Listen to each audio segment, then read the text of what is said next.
Welcome to the Wednesday live stream. I hope you guys are doing well.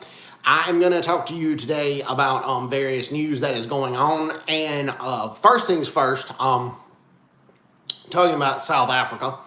South Africa's fire department, the fire services, they're going to send 100 firefighters to Canada to aid the Canadian firefighters in their firefights in Manitoba. Now, Canada is experiencing record high temperatures, particularly in the province of Manitoba, and that has resulted in a lot of forest fires. Well, South Africa is going to send 100 firefighters to Canada to help the Canadian firefighters put out these fires. So I wish these firefighters all the best, and I hope these firefighters do a good job doing that. So that is that's what's going on in South Africa. And Washington Post had put out an article that said this looting was the legacy of apartheid, the recent looting in KwaZulu-Natal, as well as the Gauteng province, and I highly disagree with that.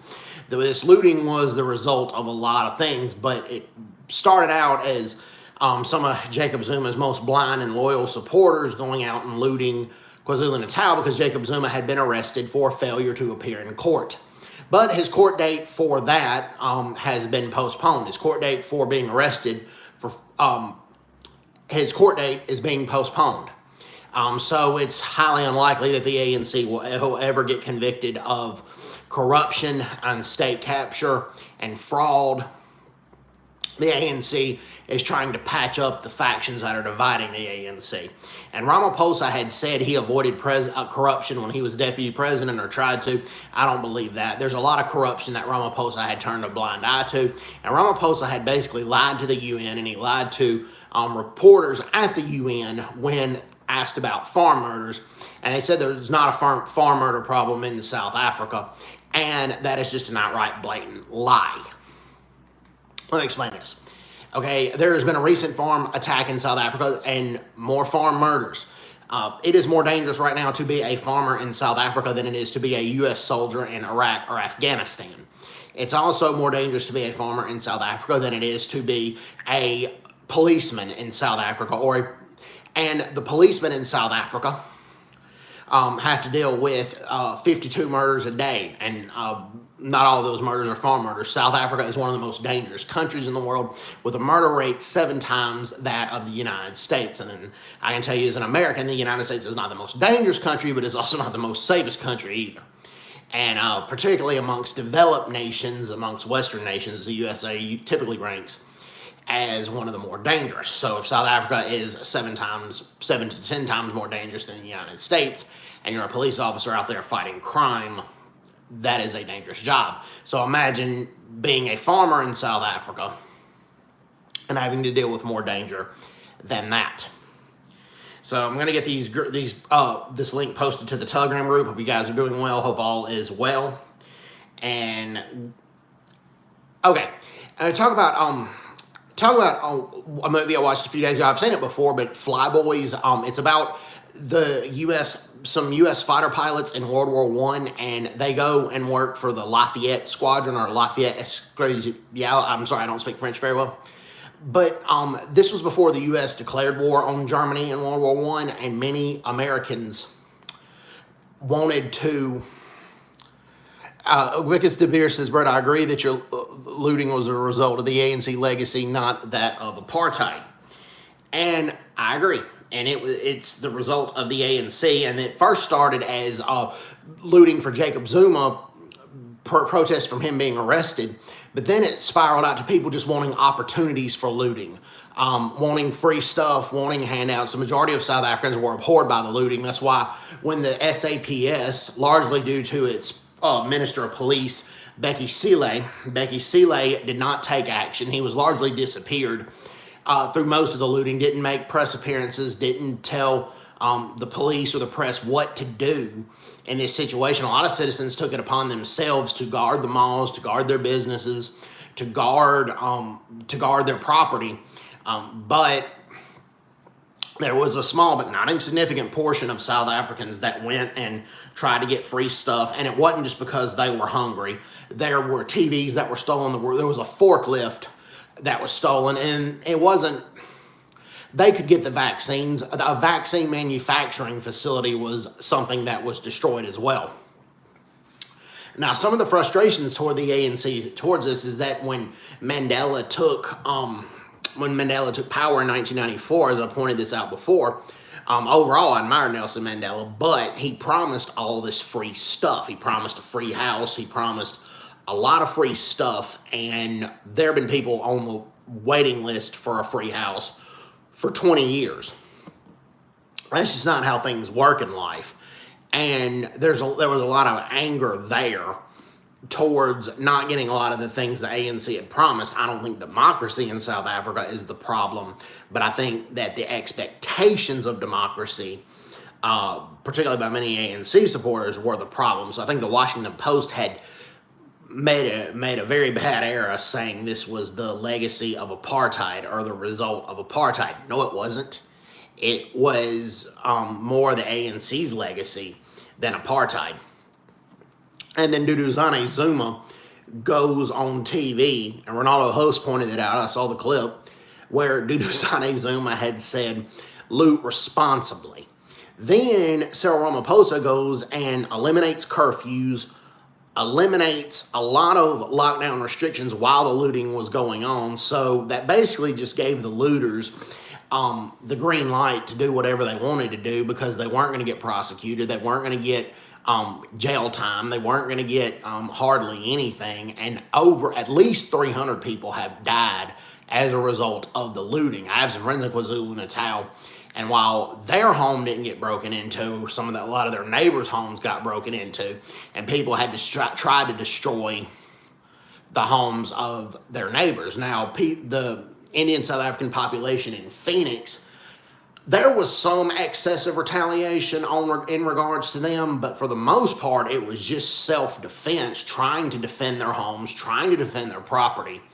And the government seems to be more on the side of the looters than people who are trying to be productive members of society, trying to work for a living. And that is just outright asinine that somebody would think that way, that would, that be on the side of the looters versus the actual people. That's just crazy. So that's that. All right. All right. Okay. Another thing that I wanted to report on, and some of you guys may have missed it, heard it from this last live stream. Some of you guys may have not. Ghana had released 21 LGBTQ people that had gathered at the hotel. It was 16 women and 5 men. They gathered at this hotel to discuss gay literature and to discuss some things of gay rights. And as much as I think that activity is wrong and that behavior is wrong, that is between them and God, and I don't think the government should outlaw somebody just because they're homosexual or because they're being homosexual. So fortunately, the people that were arrested, the 21 LGBTQ people, appealed to Ghanaian Supreme Court, and the Ghanaian Supreme Court ruled in favor of these 21 LGBTQ people, and they're going to be released. So that is good news there. And the Western media actually did report on this, and I'm glad that they did. Also, 3 days ago, Ghana got its first shipment of Johnson & Johnson vaccines from the African Union. And Bloomberg Business had reported on that. And the Johnson & Johnson vaccine is actually a 71% protective against the Delta variant. So that is good news as well. Now, here is another thing talking about, I've started reading this book called Kaiser's Genocide, when the German the German soldiers in German Southwest Africa had massacred the Herero and the Nama tribes. And I've talked about this before, but what I didn't know before reading the book is that Hermann Göring, who was one of Hitler's right-hand men in Nazi Germany, who was going to get executed for his war crimes, but he poisoned himself the day before the execution with cyanide. And so he committed suicide before he could face execution. Well, Goering's dad, Heinrich Goering, was one of the first governors, if not the first governor, of German Southwest Africa, who set aside a lot of the policies that eventually became law in German Southwest Africa. And that is something that was brand new to me, and that was something that I did not know. Now, I've talked about this before. I do believe that South Africa and Jan Smuts' defense minister was right to side with the Allies over the Central Powers in World War I, not just because the Kaiser's people had massacred the Herero and the Nama tribes, even though the Herero and the Nama fired the first shot in this. It was definitely excess retaliation on the Herero and the Nama people. But what had happened is France and Britain were not going to let Germany go through neutral Belgium to invade. I mean, Britain was not going to let Germany go through Belgium to invade France, and then France had an alliance with Russia, and Russia had an alliance with Serbia, so France was obligated to help Russia, and France was not going to let Germany go through Belgium to invade. Well, France denied it. Well, Britain was obligated to help Belgium in that situation due to several treaties that the UK and Belgium had signed, and there were several massacres that went on with the Belgian people when Germany went through Belgium, and the plan was called the Schlieffen Plan. And then even though the Union of South Africa was an independent nation at the time, it was also a member of the British Commonwealth of Nations. So the Union of South Africa had an obligation under a lot of legal laws to go help the Allies in World War I. And that is why the South Africans took German Southwest Africa from the Germans, and it eventually became part of South Africa, but then in 1990 it became its own nation of Namibia. So, and after World War I, the UK got a couple of useless island possessions that they never really developed and that they never really ruled colonially. So the UK really did not gain much out of World War I other than helping the nation of Belgium, a nation that they were obligated to help due to treaties that they had signed. And France had an alliance with Russia, and they had an alliance with Russia. They had to help Russia in that situation. So, that's that. And also, when Archduke Franz Ferdinand was assassinated by Gavrilo Princip of a terrorist group, well, it was a road group called the Black Hand. The Serbian government didn't know about it. There were a handful of Serbian officers that knew about it, but the majority of the Serbian officers didn't know about it either. And when Franz Ferdinand was assassinated, the funeral only took about 15 minutes. There was very few tears, very little sorrow, and it was used as a situation, as a precursor by Austria-Hungary, as well as Germany, to go and try to conquer the rest of Europe. And it was, like I said, and there were massacres in Belgium. Before World War I, the excess retaliation against the Herero and the Nama population was a problem as well. So I firmly believe World War I was justified and necessary, and I firmly believe that the Allies were the good guys in World War I, and that includes South Africa. Jan Smuts, and then the Prime Minister of South Africa at the time was a guy named Botha, not the Botha that everybody remembers during apartheid. This was the Botha before that. But that is, like I said, that is what I firmly believe, and I've done a lot of research on World War I and stuff to back that up. Okay, moving on along. Andrew Cuomo has resigned as governor of New York. Most of you guys probably already know that, but Andrew Cuomo says it's because of his Italian heritage and his Italian race that he was accused of sexual harassment. First of all, sexual harassment is not a good thing, and I firmly believe that he did what he did. Too many witnesses have came out and have testified to it.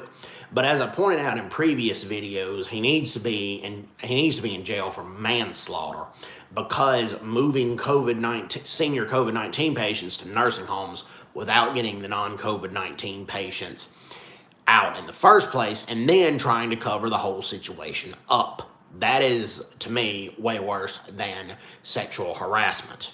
So, that, like I said,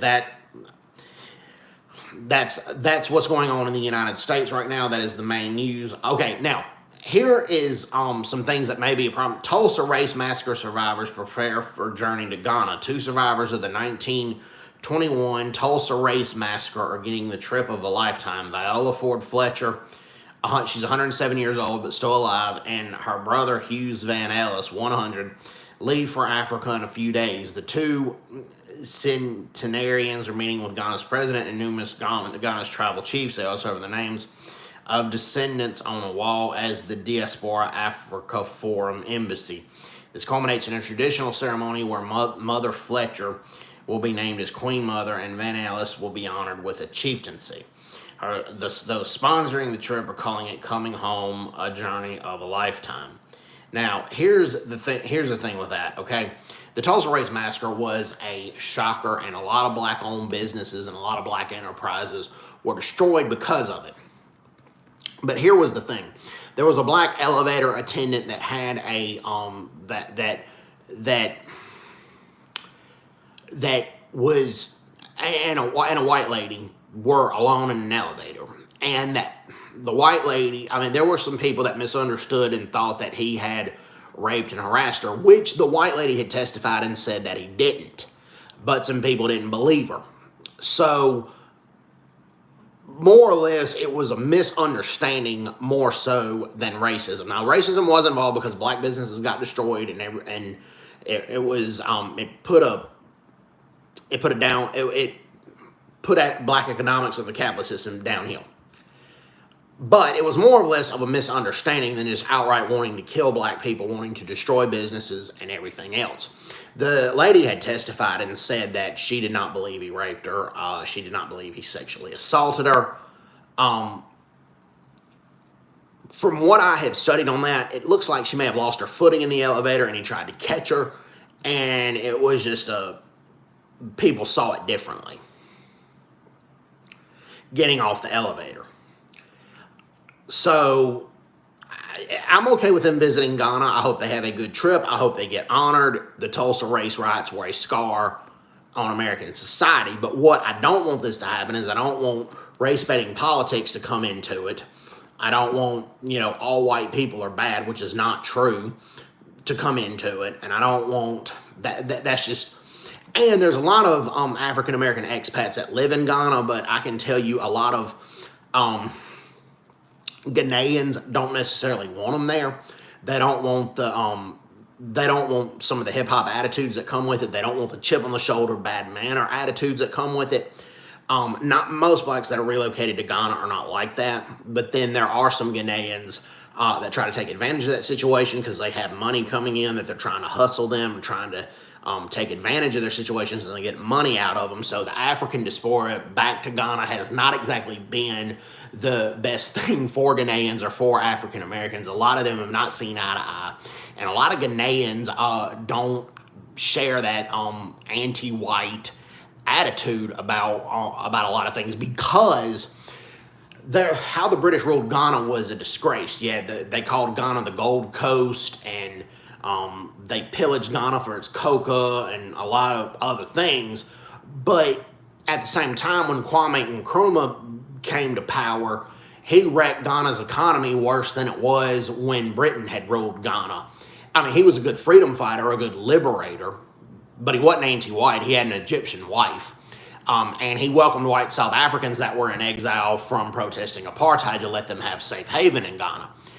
And a lot of people don't know that. And that is the thing. Two more people have tuned in, and I was just going to, if you guys haven't heard beforehand, that Ghana had recently, the Ghanaian police had arrested 21 LGBTQ people, 16 women and 5 men. I don't like the act of homosexuality, but I don't think it should be criminalized, and I don't think it should be illegal. But they appealed their case to the Ghanaian Supreme Court, and the Ghanaian Supreme Court ruled in favor of these 21 LGBTQ people and said that they were unlawfully arrested. And what is going on in South Africa? South Africa is going to send 100 firefighters to Canada. Canada is having record high temperatures right now, and particularly the province of Manitoba is having a lot of trouble, and there's a lot of forest fires. Peter North, an adult. Hold on. Okay, let me just check this comment right quick. And okay, Brett, hi. Peter North here, an adult film star. Okay, hi. Okay, a lot of South African whites are dying. It's racist and nobody does anything. Well, that's an example with the Olympic Committee. Now, there are rumors that the South African Sports and Olympic Committee are going to pay these medal-winning athletes, but they're not going to tell anybody. But at first, they told the public that Tatiana Schoenmaker and Bianca Buitendijk, never mind, they won a gold and silver medal, and Tatiana Schoenmaker set a world record for the 200-meter medley breaststroke for women, and they're not going to get their Olympic bonuses. And you can argue if getting Olympic bonuses in general is right or wrong, but it's customary in South Africa to pay medal-winning athletes with bonuses, and they're not going to do it. Now, rumors are that they're going to, but then it's going to be very, very hush-hush. But at first, the only reason, this is the first time that South Africa, in a long time, not the first time, but the first time in a long time that all of the South African athletes that won medals were white South Africans. And they just all of a sudden just say, we're not going to give the bonuses. That is outright racism and outright wrong. And then a lot of white South Africans also, if they try to leave, I mean, some of them can in Australia or New Zealand, but a lot of them can't get refugee status in Canada or the Netherlands or the UK because a lot of those countries are plagued by woke education saying that what's going on in South Africa is the legacy of apartheid. No, it's not. Even before, when the ANC took power in 1994, there was expropriation with compensation, and the farmers were compensated, but less than 15% of that land has been transferred to black farmers at all, and only about 3 to 5% of it has been transferred successfully. What does that tell you? If this EWOC, expropriation without compensation, goes forward, the average South African person is not going to get this farmland. ANC and their government cronies are going to get this farmland. The same thing that happened in Zimbabwe with Robert Mugabe and his ZANU-PF cronies. They got the land. So this EWOC and even the expropriation with compensation was deemed unsuccessful. And the rest of the Western media, a lot of the Western media just doesn't buy that. I mean, they believe what happened with Mugabe because it was so brutal, but a lot of them don't believe that the expropriation with compensation that Mandela tried was successful. They believe it was successful, which it wasn't, by the way. Then they think this EWOC for South Africa is going to work this time because they don't do enough research on South Africa, and they think South Africa is just one big happy rainbow nation, which South Africa is not. I hate to say it. I'm not saying go back to apartheid. No, apartheid had to go. It was horribly racist. But the ANC has not made situations much better. That's just the reality of things. I hate to say it, but that's what's going on. Mandela did an okay job. Mbeki had good economics, but crime increased rampantly under Mbeki. So did the AIDS crisis, and it just hasn't been good for South Africa. And then Zuma effed up just about everything, and Ramaphosa has followed in Zuma's footsteps in regards to that. Yeah, hold on. Yeah. Are you on the phone? Kinda, yeah. Okay. Midnight's phone and we can get a chance. All right. Anyways, I'm gonna about to go cat sit for my brother's cat. Brother's out today, so hope you guys are doing well. Hope everybody is doing well. Take care. God bless, and bye bye.